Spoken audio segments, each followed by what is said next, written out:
Domingo de Ramos. Jesús entra en Jerusalén y nos quedamos ahí, cabalgando en un asno, dos multitudes, una por delante y otra por detrás, celebrando al Señor, proclamando en voz alta: bendito el que viene en el nombre del Señor. Y ahí queda prácticamente diluido la razón de ser de ese día. Permitidme recordaros, hoy quiero hablar de la sombra de la cruz. Y eso comienza precisamente con el domingo, que no sé por qué causa se le llama la entrada triunfal, porque realmente ha sido prácticamente contraria a cualquier entrada triunfal. La gente lo proclama, pero es la sombra de la cruz que se proyecta en la puerta de la ciudad donde Jesús entra. Hechos capítulo 2, versículos 22 al 36. Y dice así la palabra del Señor: Varones israelitas, oíd estas palabras. Jesús Nazareno, varón acreditado por Dios entre vosotros con milagros, prodigios y señales que Dios hizo entre vosotros por medio de él, como vosotros mismos sabéis. A este, entregado por el determinado designio y previo conocimiento de Dios, lo prendisteis y matasteis por manos de inicuos, crucificándole, al cual Dios resucitó, sueltos los dolores de la muerte, por cuanto era imposible que fuese retenido por ella. Porque David dice de él: veía siempre al Señor delante de mí, porque está a mi diestra, para que yo no sea conmovido. Por lo cual mi corazón se alegró y saltó de gozo mi lengua, y aún mi carne descansará en esperanza, porque no dejarás mi alma en el Hades, ni permitirás que tu santo vea corrupción. Me hiciste conocer caminos de vida, me llenarás de gozo con tu presencia. Varones hermanos, se os puede decir abiertamente acerca del patriarca David, que murió y fue sepultado, y su sepulcro está entre nosotros hasta el día de hoy. Pero siendo profeta y sabiendo que Dios le había asegurado con juramento que de su descendencia, en cuanto a la carne, haría surgir al Cristo para que se sentase en su trono, viéndolo de antemano, habló de la resurrección de Cristo, que su alma no fue dejada en el Hades, ni su carne vio la corrupción. A este Jesús resucitó Dios, de lo cual todos nosotros somos testigos. Así que, exaltado por la diestra de Dios y habiendo recibido del Padre la promesa del Espíritu Santo, ha derramado esto que vosotros veis y oís. Porque David no subió a los cielos, pero él mismo dice: dijo el Señor a mi Señor, siéntate a mi diestra hasta que ponga a tus enemigos por estrado de tus pies. Sepa pues con plena seguridad toda la casa de Israel que a este Jesús, a quien vosotros crucificasteis, Dios le ha hecho Señor y Cristo. La salvación tiene una moneda con dos caras inseparables: muerte y resurrección. Permitidme que yo recuerde aspectos de la muerte hoy. El domingo que viene, tal vez el Señor nos lleve a considerar asuntos de la resurrección. Tres cosas quiero mencionar hoy. En primer lugar, ¿quién entró en Jerusalén? En segundo lugar, ¿cuál es la razón por la que Él entró en Jerusalén? Y finalmente, ¿cuál es el alcance que eso tiene para ti y para mí en el día de hoy? Primeramente, pues, ¿quién entró? Mirad el versículo 22. Pedro comienza predicando. ¿A quién predica Pedro? Paréntesis. A Cristo. No hay predicación bíblica que no se centre en Cristo. Es Cristo el espíritu de la profecía, el núcleo de la interpretación bíblica. Y Pedro habla de Jesús y dice: este Jesús Nazareno, acreditado por Dios entre vosotros con milagros, prodigios y señales que Dios hizo entre vosotros por medio de él. De manera que quien entra en Jerusalén es Jesús Nazareno. Por esta razón no era bien considerado entre las gentes. Nazaret era una ciudad pequeña y además yo diría una ciudad de poca importancia para los judíos. De ahí que Natanael le diga a su hermano cuando le presenta a Jesús o le habla de Jesús, le dice, lo encontramos Jesús Nazareno. ¿Y qué le dice Natanael? De Nazaret puede venir algo bueno. Juan capítulo 1, versículo 46. Por esa misma razón, la presencia de Jesús para muchos era simplemente la presencia de un mero hombre. Es verdad que hacía prodigios, que hacía cosas sorprendentes, pero era al fin y al cabo un hombre y además un hombre de Nazaret. Era un hombre de posición social baja. ¿Por qué? Porque era hijo de un carpintero y él también era carpintero. ¿Algo más? El que entra ahí sentado y aclamado sin duda por las multitudes es también el que no tiene nada propio, aunque es dueño de todo. Aquellos discípulos que lo ven y van detrás de él y Cristo dialoga con ellos y le dice, las zorras tienen cuevas, cavernas, las aves de los cielos nidos, el Hijo del Hombre no tiene dónde reclinar su cabeza. No es que no tuviera una almohada o una cama para dormir. Simplemente lo que les está diciendo es, en el registro de la propiedad no tengo nada a mi nombre. No tiene nada visiblemente, pero es poseedor de todo. Y aunque era así, siendo de Nazaret, siendo un hombre humilde, la profecía habla de él diciendo que las gentes que lo contemplan no ven en él atractivo ni hermosura para que lo deseemos.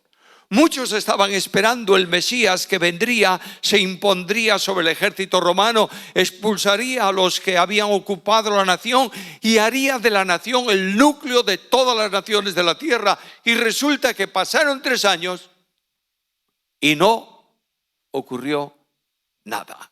Por eso los discípulos de Maús le dicen a Jesús en el camino, nosotros pensábamos que él había de redimir a Israel. No se produjo, porque la gente tiene un Cristo en su mente conforme a su voluntad, pero el Cristo de Dios es distinto. El que entra en Jerusalén es Jesús de Nazaret. En segundo lugar, quien entra en Jerusalén, que es un hombre, sin duda ninguna, es el Hijo de Dios. Dios es el que da testimonio de eso a lo largo del ministerio de Cristo. Recordad que cuando Cristo es bautizado y los cielos se abren, el Espíritu desciende en forma corporal como de paloma y la voz del Padre proclama desde el cielo, este es mi Hijo amado en el cual tengo complacencia. Hijo de Dios. Hijo de Dios engendrado eternamente. El Salmo 2:7, también Hebreos 1:7 y Hebreos 5:5 dicen la misma verdad. Mi hijo eres tú, yo te he engendrado hoy. Permíteme hacerte notar algo. ¿Es correcta esa frase gramaticalmente hablando? No, es incorrecta. Tú no puedes mezclar un pasado y un presente en la misma oración. O es pasado o es presente. Lo que está diciendo es que el Padre eterno engendra eternamente sin temporalidad al Hijo eterno suyo. No ha terminado de hacerlo, porque no es un engendrar transeúnte como el nuestro. Yo soy padre desde que se engendró mi hija mayor. Pero después tuve otra, sí. Y luego otra, sí. Vivía con 4 mujeres, dijo, necesito un hombre. Y tuve el 4º hijo. A todos ellos los he engendrado. ¿Por qué? Porque se ha terminado en cada uno de ellos el hecho de la engendración. En Dios no. Es un engendrar inmanente. Por eso no puede tener otro hijo. Por eso es Padre eterno del unigénito del Padre. Y este admirable Señor entra en Jerusalén Y el propio Pedro da testimonio de cómo se le identifica en esa dimensión. Y dice que hizo milagros, prodigios y señales. No hace falta razonar mucho sobre milagros. Hizo muchos, sin duda. Prodigios, naturalmente que sí. Son más impactantes todavía que los milagros. Ahí tienes la gran multitud sobre la pradera a la orilla del mar. El día termina, no tienen que comer. Y los discípulos le dicen a Cristo, ¿qué? Despídelos, lárgalos cuanto antes. Cristo va a darles de comer.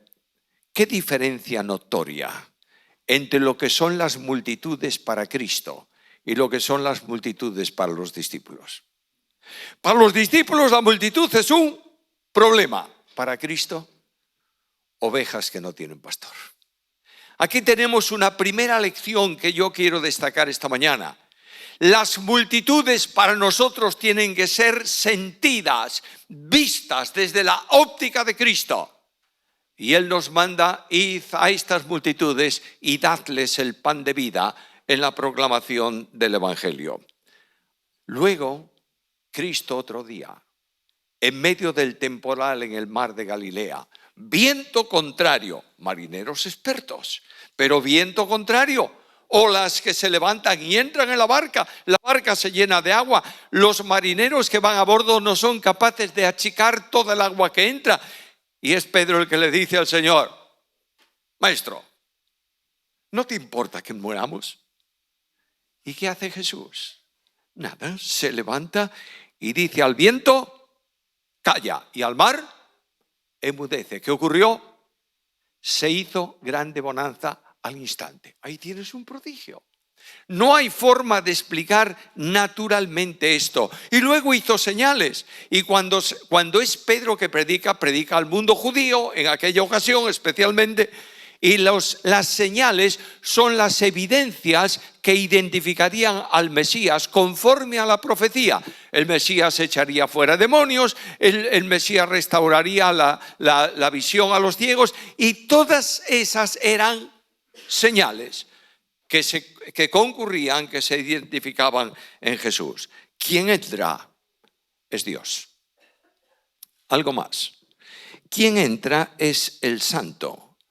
Mirad el versículo 27.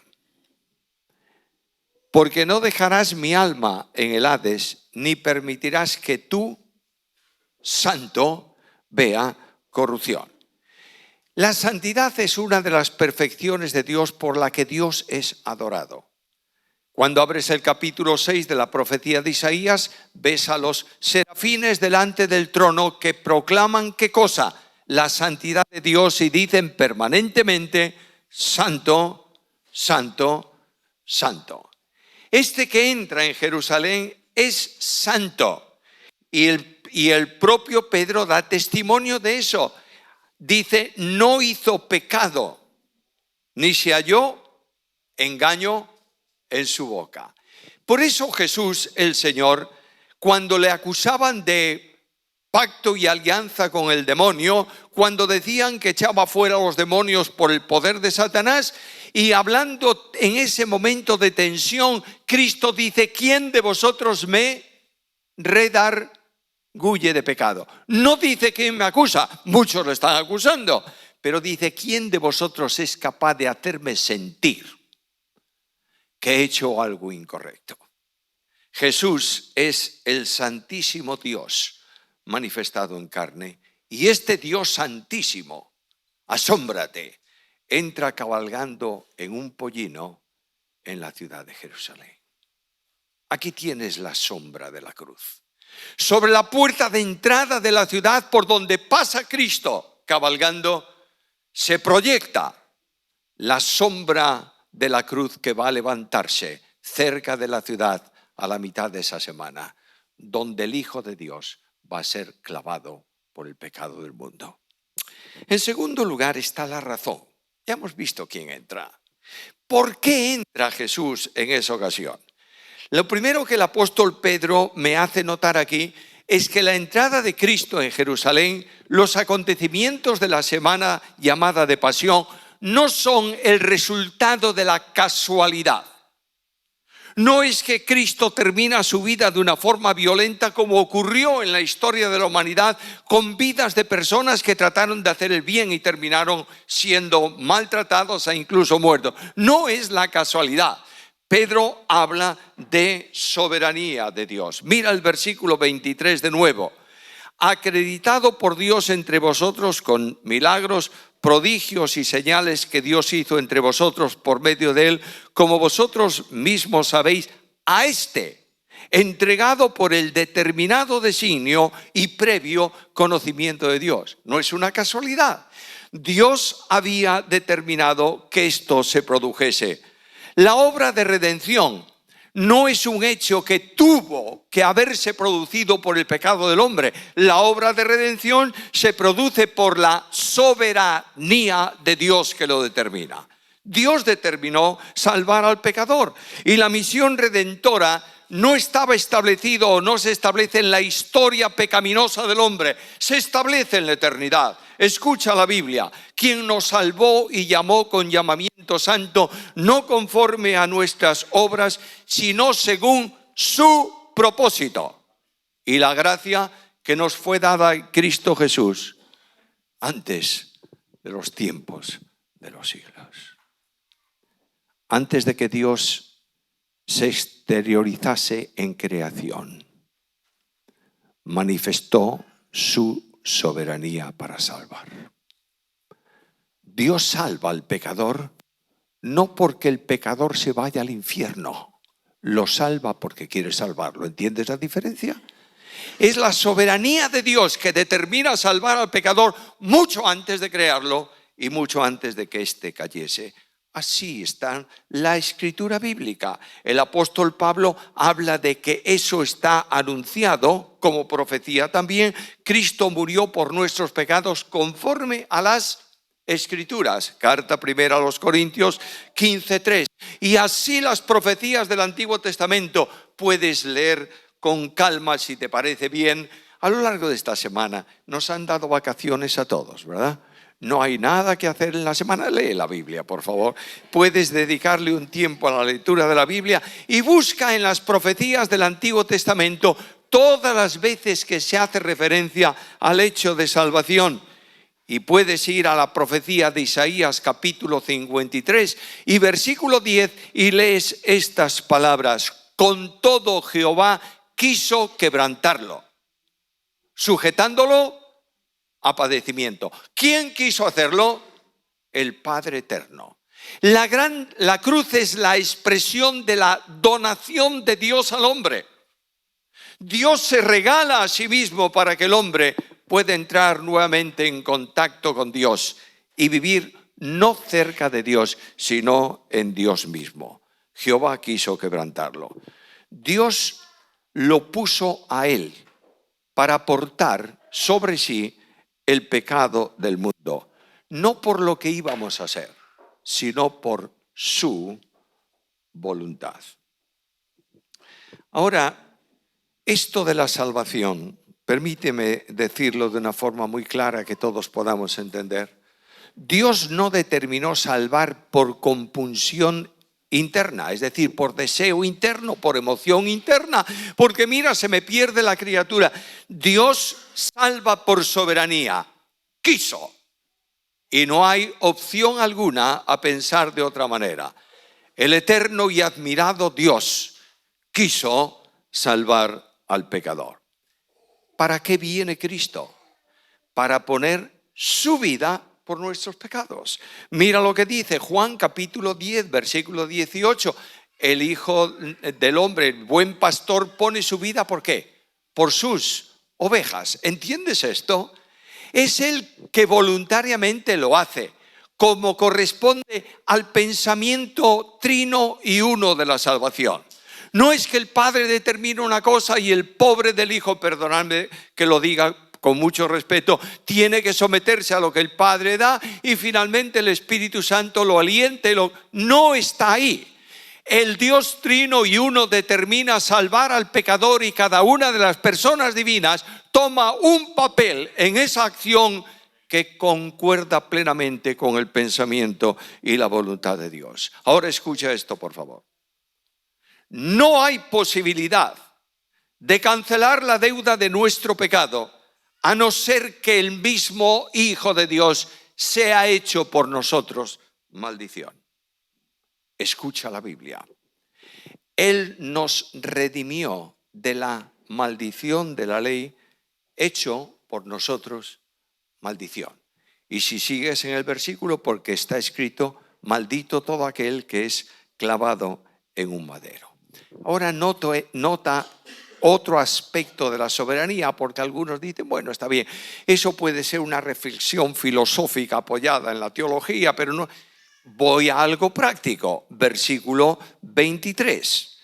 El apóstol Pedro dice ahí, a este entregado por determinado designio y previo conocimiento de Dios, lo prendisteis y matasteis. ¿Quién os autorizó a prenderlo y a matarlo? ¿Podía el hombre tomar al Verbo encarnado y contra su voluntad prenderlo y matarlo? No, bajo ningún concepto. Es el Dios de la gloria que permite esa situación, que determina esa situación, que establece esa situación. Porque tenía que el justo morir por los injustos. ¿Para qué? Para llevarnos a Dios. Hay otro propósito más, es el propósito de redención. Cristo nos redimió de la maldición de la ley. Cuando se habla de redimir, es una palabra un tanto extraña en nuestro entorno, pero redimir significa pagar un precio, comprar algo por precio, pagar el precio por un esclavo y llevárselo para casa libre, es decir, que pertenece a otro dueño. Exige pagar el precio de la responsabilidad penal que cada hombre tiene por el pecado. Pagar ese precio significa que el que cree en Cristo queda totalmente liberado de esa responsabilidad y puede decir, como dice el apóstol Pablo, ¿quién es el que condenará? Cristo es el que murió. Dios no cobra dos veces la factura, de manera que el Dios de la gloria permite que su Hijo cancele, muriendo Él, mi responsabilidad penal y perdonándonos ¿cuántos pecados? En Colosenses 2:3 tienes la respuesta. Nos perdonó todos los pecados. Escúchalo. Los pasados, los presentes y los futuros. ¿Sabes lo que trae esto como bendición suprema? La seguridad de salvación. Quiero decirte que la salvación no la puedes perder. Porque Cristo dice, mis ovejas están en mi mano y nadie las puede arrebatar de mi mano. Y porque Cristo dice, yo tengo un compromiso con el Padre, que todo lo que me da, yo no pierda nada, sino que lo resucite todo en el día postrero. La bendición grande la puedes decir con palabras solemnes pero admirables del apóstol Pablo en Romanos capítulo 8, versículo 1. Escúchalas, por favor. Siente en tu alma la realidad de esta bendición suprema. Ya no hay ninguna condenación para los que están en Cristo Jesús. ¿Cuántas veces he tropezado y he caído en mi vida? ¿Cuántas? ¿Cuántas veces Dios me ha dicho, mira a dónde has llegado?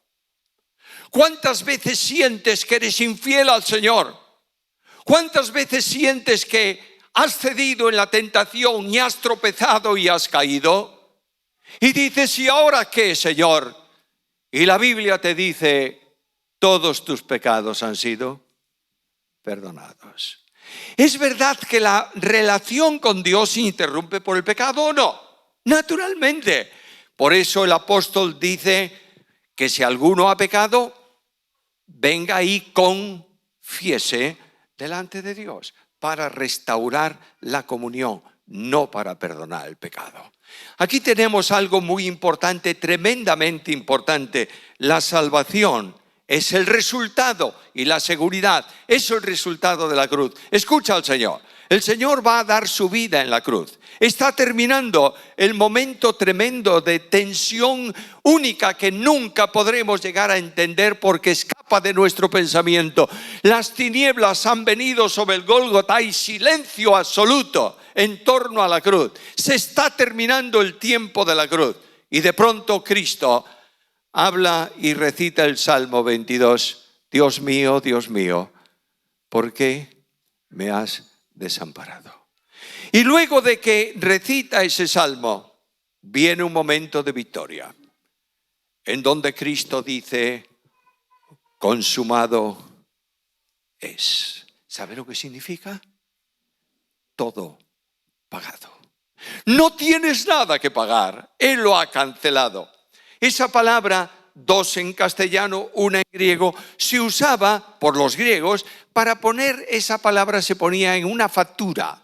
Bueno, ellos usaban otros documentos, pero en una factura en donde tú reconocías una deuda y la habías pagado y ponían en esa factura una palabra, tetelestai.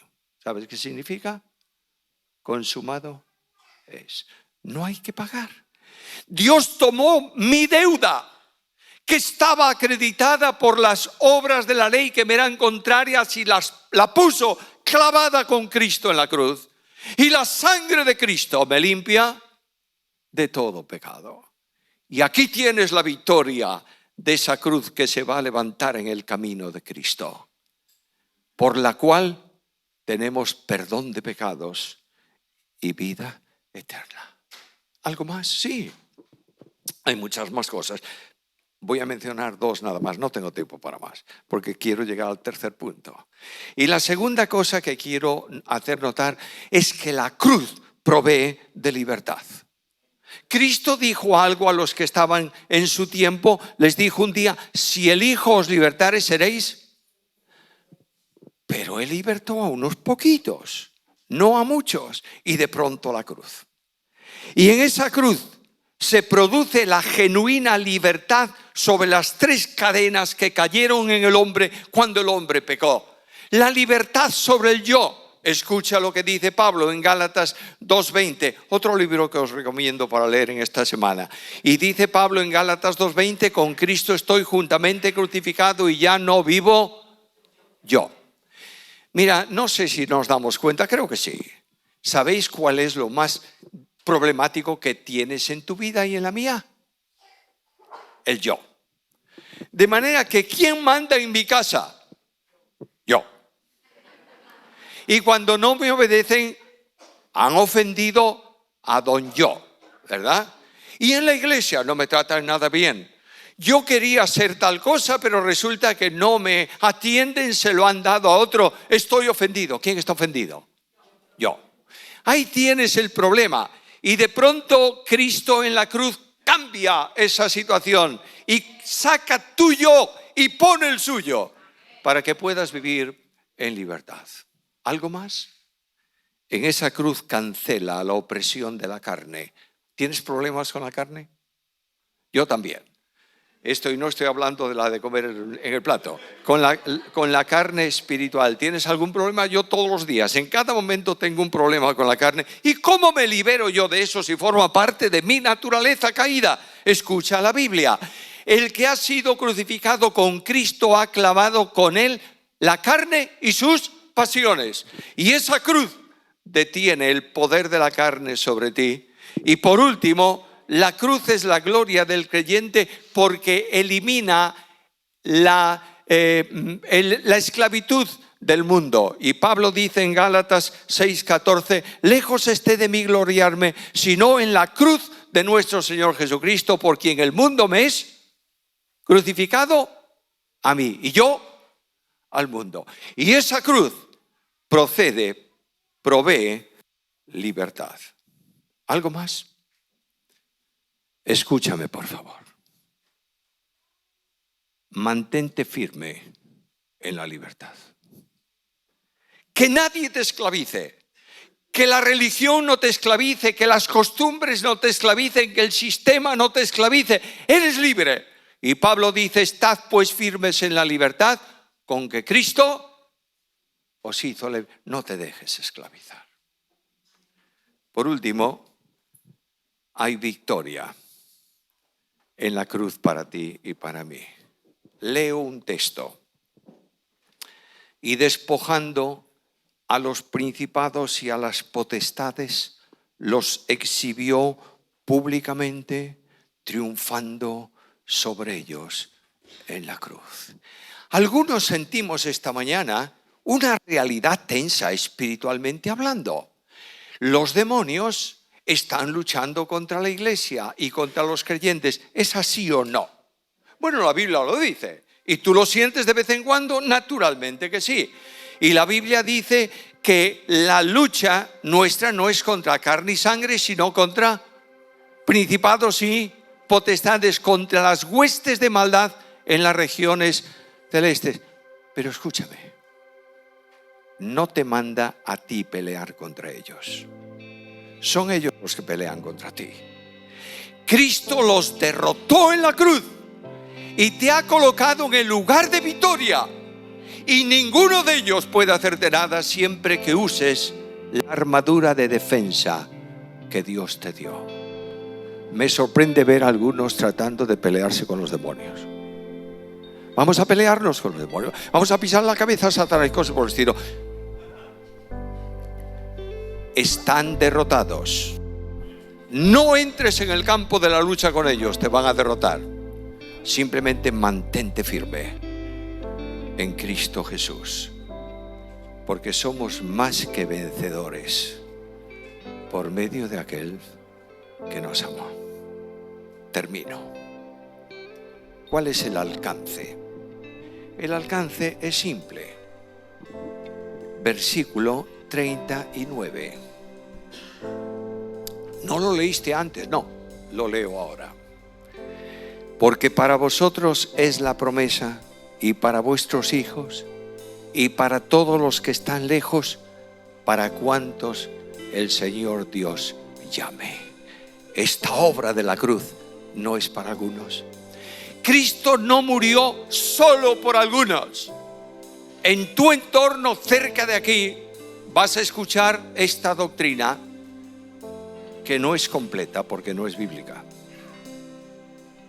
Cristo no murió solo por algunos. ¿Lo crees? ¡Qué silencio! Te voy a dar algún texto para que puedas tener la seguridad.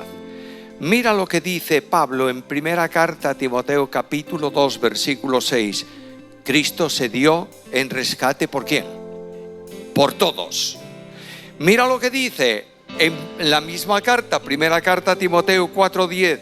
Cristo es el Salvador de todos los hombres, especialmente de los que creen. ¿Quieres todavía algo más? La gracia de Dios hace salvable a todo hombre. Escucha la Biblia, porque la gracia de Dios se ha manifestado para salvación a todos los hombres. Tito capítulo 2, versículo 11. Escucha la verdad expresada en la Biblia. Ahora por Juan. Dejamos a Pablo, dejamos los otros textos y vamos a Juan. Juan es el teólogo equilibrado. No sé si te das cuenta. Juan es el equilibrio perfecto en cristología. Y habla de Cristo y dice lo siguiente. Cristo es la propiciación por nuestros pecados. ¿Solo? Y no solo por los nuestros, sino por los de todo el mundo. Qué bendito evangelio puedo predicar. Un evangelio que dice: venid a mí todos los que estáis trabajados y cargados, y yo os haré descansar. No hay exclusión. El Dios de la gracia, el Dios de la gloria, el Dios de la misericordia abraza al pródigo en su miseria porque lo ama. El Dios de la gracia, el Dios de la misericordia, el Dios de la bondad recibe a todo aquel que va a Él. Oh, qué bendición tan grande si en esta mañana tú estás sintiéndote lejos de Jesús y dices ahí donde tú estás en el fondo de tu alma: Cristo bendito, te necesito en mi vida. Quiero un cambio en mi experiencia personal. Estas son las palabras de Jesús. Y yo termino recordándote que esa entrada triunfal va rodeada de un lamento de Cristo. Oh, si también conocieses en este tu día lo que es para tu paz. Has entrado probablemente con inquietudes y con cargas en tu alma. Nadie de los hombres puede quitártelas, pero tú puedes salir esta mañana de este lugar con profunda paz, en un encuentro personal con Jesús.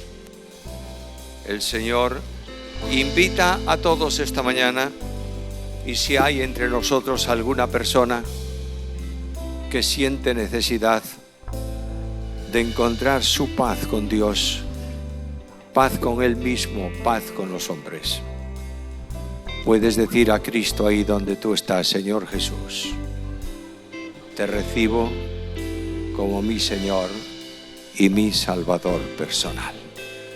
Voy a pedir a todos los presentes que inclinemos un momento nuestras cabezas, cerremos nuestros ojos. Nadie se fija en nadie. Estamos todos delante del Señor. Y en esta actitud personal puedes decir a Cristo ahora mismo: Señor Jesús, te necesito, te recibo en mi vida. ¿Hay alguien entre nosotros que está entregando su vida a Cristo esta mañana y quiere que oremos por él o por ella, y quiere levantar su mano ahí donde está para que sepamos que hay alguien que está diciendo al Señor: Señor, te recibo y te necesito? Y si hay creyentes entre nosotros que tienen profundos problemas en su intimidad y quieren decir a Dios ahora: Señor, ayúdame para vivir una vida de victoria, yo te ruego que ahí donde estás levantes tu mano. Dios te bendiga. Dios te bendiga. El Señor obra por su Espíritu entre nosotros, y antes de orar tienes la oportunidad de decir al Señor: Señor, te necesito. Vamos a orar para concluir este tiempo en la presencia del Señor. Querido Dios, gracias porque nos has amado desde la eternidad. Gracias porque enviaste a tu Hijo Jesucristo para ser el Salvador del mundo. Gracias porque, no mereciéndolo en nada, tú nos has amado. Gracias porque has perdonado nuestros pecados. Gracias porque nos amas y nos restauras cada día en nuestras caídas. Gracias porque eres nuestra esperanza. Gracias porque eres la razón de nuestra vida. Oh Padre del cielo, que tu Espíritu lleve a tu pueblo esta semana cerca de la cruz. Que podamos levantar nuestros ojos al crucificado y sentirnos amados por ti. Conduce a tu pueblo por sendas de justicia, por amor de tu nombre. Gracias por todo, Señor, para tu gloria, por Cristo Jesús. Amén. Si hay alguien que quiere tener un encuentro personal con alguien, que ore por él, por ella, va a estar el grupo de intercesión aquí delante, y vamos a salir con tranquilidad esta mañana de este lugar. Y si hay alguien que quiere un encuentro, una ayuda personal en oración, viene aquí adelante y está con aquellos que están pasando para oración. Que Dios, por su gracia, añada su bendición sobre vuestras vidas y vuestras familias en este día.